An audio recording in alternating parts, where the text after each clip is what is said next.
Антраль – для здоров'я печінки та підшлункової залози. Антраль. Данія вирішила надати нам новий пакет військової допомоги на 750 мільйонів євро. І що цікаво, що майже половина з цієї допомоги – це якраз засоби протиповітряної оборони, які зараз дуже необхідні для України, про які із всіх міжнародних майданчиків кричать українські представники. І от Данія нас почула, і от зі 750 мільйонів євро майже половина – це якраз засоби протиповітряної оборони. Загалом новий пакет входить дуже багато різних засобів, зокрема, наприклад, додаткове фінансування на майбутню передачу Україні якраз літаків F-16, протиповітряна оборона, технічне обслуговування артилерійських установок, кошти на передачу додаткових артилерійських установок, снарядів і протитанкових мін.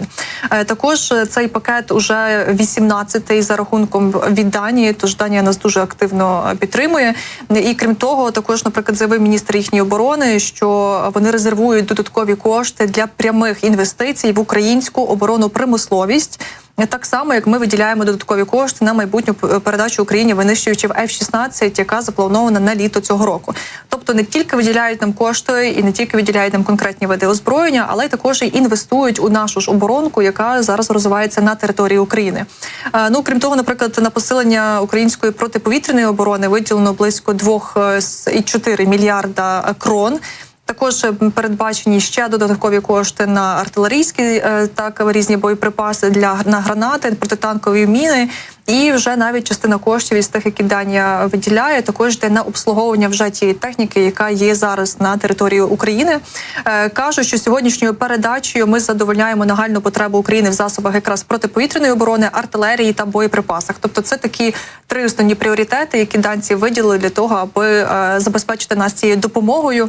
І от також в рамках цього ж пакету уряд данський виділяє додаткові кошти, які будуть інвестовані безпосередньо в українську вже оборонну промисловість, що також є дуже важливо. Тож бачимо, що Данія нас підтримує. Це вже такий 18-й пакет допомоги від початку повномасштабного вторгнення. І от ось цей останній, який вчора був оголошений, нагадаю, на 750 мільйонів євро. І от більша половина, фактично половина цієї оборони спрямована саме на посилення наших засобів протиповітряної оборони.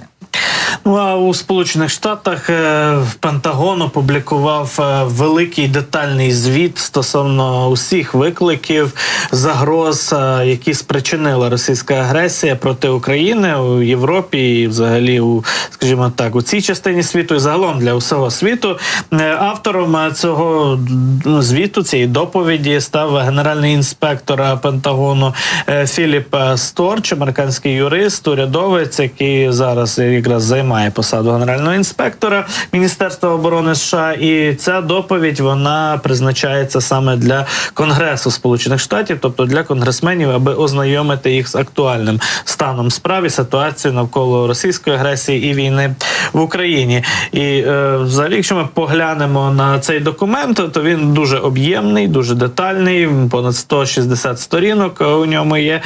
І, звичайно, там описано не лише, скажімо так, воєнні перипетії або цю сторону якраз безпосередньо російської агресії, мілітарну сторону війни, а також і гуманітарні аспекти, те, що стосується української економіки, впливу війни на неї, гуманітарних, скажімо так, з гуманітарного стану у суспільстві, гуманітарних викликів і проблем стосовно біженців, стосовно людей, які опинилися на межі бідності через війну, та інші проблеми і виклики, на які Сполучені Штати звертають увагу. І описано також, як працюють американські програми допомоги, фінансова допомога для українського населення, для бюджету, для того, аби працювали соціальні програми тощо. І серед, власне, висновків цього звіту, цієї доповіді, міститься також і інформація про стан української корупції або боротьби з цією корупцією, наскільки ця боротьба ефективна, які нові ризики створила війна для українців, для українського суспільства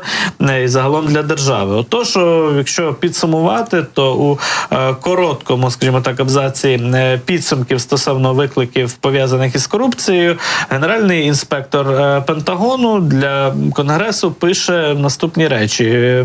Повідомлено, що український уряд докладає зусиль для протидії державній корупції, але війна створила перешкоди на шляху до прозорості і також нові можливості для корупції, включно із хабарями, відкатами, завищеними витратами на закупівлі у Міністерстві оборони.